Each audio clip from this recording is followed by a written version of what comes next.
Hey friends and fam, it's John and it's time for the JMART CAST for Monday, May 22nd. What's going on? How are ya? Hope you've been doing well. And thank you for being here with me here at JMART CAST, your Monday morning Bitcoin podcast about physical and financial health. Make JMART CAST part of your Monday morning routine. I'm just joking. I mean, I'm not joking. Do actually do that, but just the tone of voice was the joke. Anyway, hope you had a good week.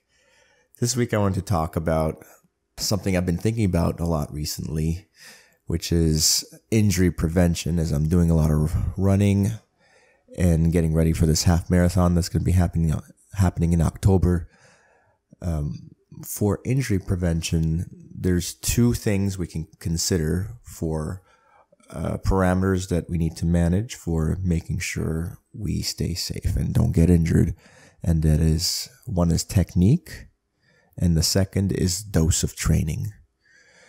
So both are very important, and we should be striving for improving both categories to an optimal level where our technique has an ideal that we're striving for, and you have a pretty clear picture in your mind as to what you need to do to get there. And also with the dose of the training, we're at that perfect Goldilocks zone where we're inducing a training effect, but the dose is low enough that there's no injury incurred. So as you're thinking about this, as I'm thinking about it, I'm realizing that I think that the dose of the training is much more important than the technique. Although, like I said from the start, both need to be worked on. But the dose is much more important because the human body is amazing in that it can adapt. And if the training effect is not high enough to cause an injury, but still cause an adaptation, even if the technique's not right and you're not really moving optimally and potentially causing yourself to incur extra forces that you don't need to, if you can adapt without injuring yourself, then the next time you do that, now you're much more capable of absorbing those forces.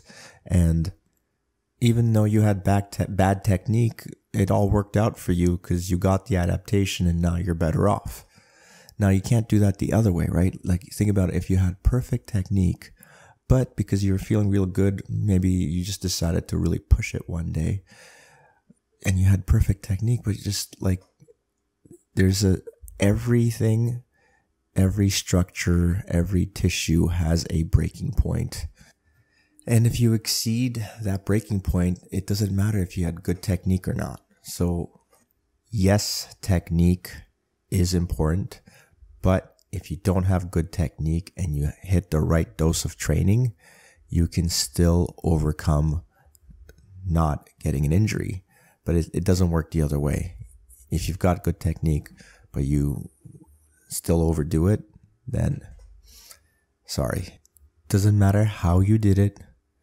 You still overdid it, and if you incur an injury, that's a lot of time wasted, a lot of time lost that could have been used for training, getting stronger, even if you had bad technique, if you just dosed it right. And I think that applies to not just running, but training in general. Whatever discipline you're doing, whatever your favorite sport is, your way of training, your movement style, it might even be dancing, whatever it is.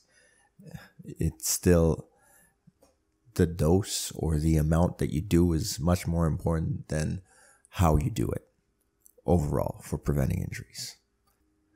That's my opinion. What do you guys think? Let me know. Leave a comment or email me, jmartfit@substack.com. Or you can reach out to me on social media at jmartfit on all the socials. All right, let's move on. I wanted to talk about this doctor who I came across who's done a bunch of interviews on various podcasts. And his name is Dr. Thomas Seyfried. and he is a professor of biology, genetics, and biochemistry at Boston College. And he's written a book titled Cancer as a Metabolic Disease. And this is basically the topic that he's been going around on podcasts and talking about, in that his research leads him to believe that cancer is not genetics based. It's based on the metabolism of the cell. And he makes a very compelling case for the argument that genetics don't have the ultimate say on whether you have or get to have cancer. And also, if you do, you still have a lot of power within you to kind of fight it off and get your cell metabolism back to normal to resolve the cancer. And so it's very interesting to listen to, and an interesting kind of tidbit that I can share with you now on the podcast that he's been kind of talking about in multiple podcasts I've listened to now, that for me as a biochemist makes a lot of sense, is that he talks about how you can do an experiment. Now, mind you, this is just an experiment on a cellular level, so the implications of this maybe perhaps are, to be discussed further as to how applicable it is. But here's what he says is, if you take a nucleus of a cancerous cell, right? So a cell is like the basic unit of life, right? And a cancerous cell is a type of cell that divides uncontrollably. Now, the nucleus of a cell is where all the DNA is, where the genetic code is, right? And so if you take the nucleus of the cancerous cell, which supposedly has DNA mutations that cause the cell to be cancerous so that it's dividing uncontrollably, and you put it into a cytoplasm of another cell which has a normal functional mitochondria in the cytoplasm that is able to properly oxidatively phosphorylate, right? I believe that's what they do. Let me check. Right, so here it is. The mitochondrial oxidative phosphorylation system is the biochemical pathway in the production of ATP in the mitochondria, right? So the mitochondria is the powerhouse of the cell, and it uses oxygen to create ATP, which is like the energy currency of the cell. And if that messes up, that's actually what causes cancer, because it creates these reactive oxygen species, which then go on to create these genetic mutations. So then back to the experiment, like I was saying, if you take the nucleus of a cancerous cell, which is already dividing uncontrollably, which has these genetic mutations, and you drop it into a cytoplasm, which is like the rest of the cell, right? Without the nucleus, the cytoplasm of another cell that has normal functional mitochondria, the cytoplasm and the proper oxidative phosphorylation is able to regulate the mutated nucleus and not divide up uncontrollably. Whereas if you do the vice versa, and if you take the nucleus of a non-cancerous cell, which is not dividing uncontrollably, but you drop it into a cytoplasm with dysfunctional mitochondria, which are unable to oxidatively phosphorylate, now that cell is fermenting, and that fermentation process is like what I already said, is the cause of the cancer, as it leads to genetic mutations and other issues with the cell function that ultimately can lead to uncontrolled cell division, i.e. cancer. So yeah, anyway, check out this Dr. Thomas Seyfried if you want to watch his interview. A good one is he has an interview with Max Lagouverre. It's worth a watch if you know anyone who's got cancer. Maybe you want to send it their way. Watch it first, of course, before you send it to anyone. The last thing I wanted to mention before moving on to the Bitcoin update was that I have a new State of Health podcast probably coming out next week on Monday. And I'm really looking forward to releasing this one because I did an interview with somebody who I just met through Twitter who shared his story about having Crohn's disease. This gentleman's in his 20s now, but in his early teens, like as a 12-year-old even, he was diagnosed with Crohn's disease. And he just kind of told me about the experience of what that was like from that childhood, kind of getting the medications to treat it, and then going to try a vegan diet as a route for going into remission, and then lastly switching to carnivore, and what that's been like recently. So it was an awesome conversation, and I'm really glad I had a chance to talk to this guy for nearly an hour. I learned a lot what it's like to have Crohn's disease, which it sounds terrible, but this guy is really brave in how he was able to handle it and, come out on the other side now feeling much better than he has in a long time. And also just kind of like changing his habits and like way of life in such a drastic way in going from vegan to carnivore. It was just a very interesting conversation, and I'm happy to share it with you. So look out for that on Monday, next Monday. All right, Bitcoin update. Block height 790,829. Price of one Bitcoin is trading at $26,663. $1 will buy you 3,751 satoshis, or sats for short. These are the smallest subunit that one Bitcoin subdivides, which subdivides into 100 million satoshis. By the way, speaking of sats, you can support the podcast with some sats by listening to it with a Podcasting 2.0 app, which has Bitcoin integrated into it. Some examples include Fountain, Breeze, or Podverse. Check those out if you're interested. Fountain's a good one because as you listen to your favorite podcasts, it can reward you with a few sats per minute listened. So check that out. But yeah, you can also use the apps to send sats to your favorite podcasts, such as the JMART CAST. Some random people continue to send me a few sats for a few minutes listened here and there. So appreciate you for doing that. It's not a lot of actual Bitcoin, but whatever. The fact that it can actually happen is amazing. So thank you very much. All right, so moving on, how is JMART going to help you with your financial health today? Well, if you know anything about Bitcoin, then you might know something about a man named Michael Saylor, who was the CEO of MicroStrategy, which is a corporation, a publicly traded corporation that has bought a ton of Bitcoin and put it on their balance sheet. But anyway, that's not actually what I want to talk about. But Michael Saylor, who used to be the CEO, he kind of retired, but I'm pretty sure he still runs the company. He has the website called Saylor.org, which has free educational courses. And one of them is called Principles of Austrian Economics. And Austrian economics is related to Bitcoin because the underlying principles and design of Bitcoin does align with certain economic concepts that are associated with the Austrian School of Economics. So we'll get to what those are later on another episode, but today I just wanted to kind of share quickly what I've learned from this Principles of Austrian Economics online course from Saylor.org. From like the first lecture or whatever that I watched. So first we'll start with a few definitions.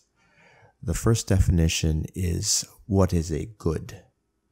A good is something that we use or direct to the satisfaction of our needs, of our human needs.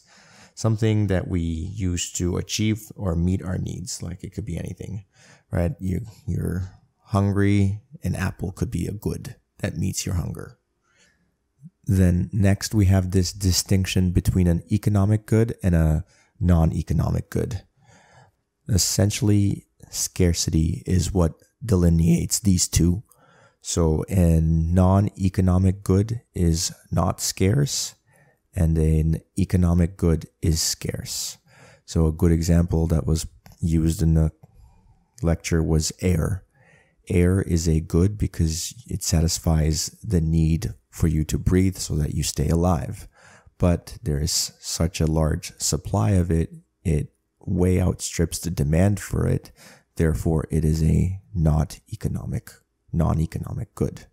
All right, so I think that's pretty clear so far. So then if scarcity defines economic goods, then economics is the study of human choices under scarcity. Because if things are scarce, we have to make choices, right?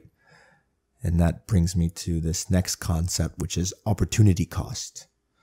So, right, like human time is limited, right? We can't experience everything, and we also are limited to only one or a few experience or choices at one time, right? So we have to make choices all the time and prioritize one thing over another. So we have to think about like the cost of any choice must also include the cost of foregoing any alternative. The way I think about this is with training, for example, you only have a limited amount of time to train. So you have to pick the exercises or the movements that are going to be most in line with what you're actually trying to accomplish, right? If your only goal is just to build muscle, then like that's what you care about the most. Then does it make sense to only do bodyweight movements, or should you load with a lot more weight, with like added weight like barbells, dumbbells, kettlebells, whatever you have access to, right? You can still build muscle with bodyweight exercises, but there's an opportunity cost to only doing bodyweight exercises and not doing weighted exercises. And of course, this applies to finances too, right? So let's say you put your money in certain stock, then there's an opportunity cost to having put it in that stock and not anything else, right? And if something else outperforms, then the stock that you picked, that's the true opportunity cost there. Because an action's opportunity cost is the cost of the most valuable alternative foregone to undertake it. So your stock that you picked might have done well and gone up as well, but the stock that rose the highest within the time period you're comparing is the true opportunity cost of having made that choice.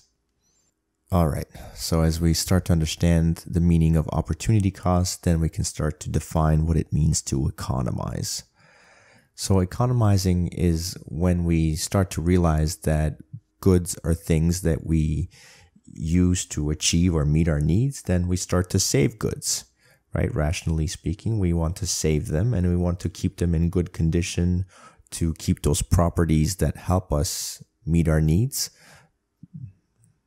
to keep them working. And then we can start to choose which needs we want to satisfy with which goods.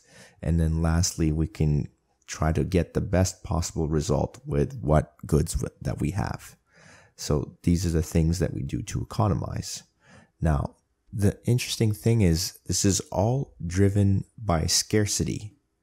Scarcity forces people to economize by making us develop these subjective valuations of different goods and basically choosing between them. And so what comes out of this is that it turns out that value is subjective.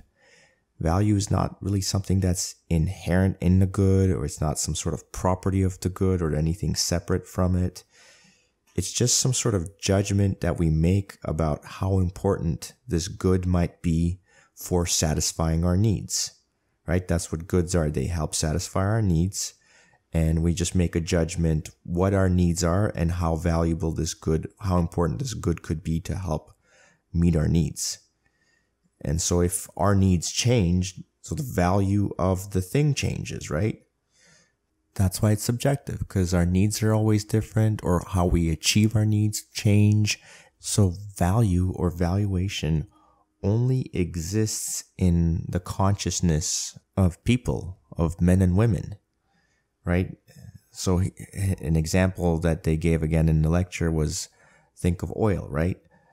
Before the invention of the internal combustion engine, oil was not very valuable because we didn't know how to use it, right?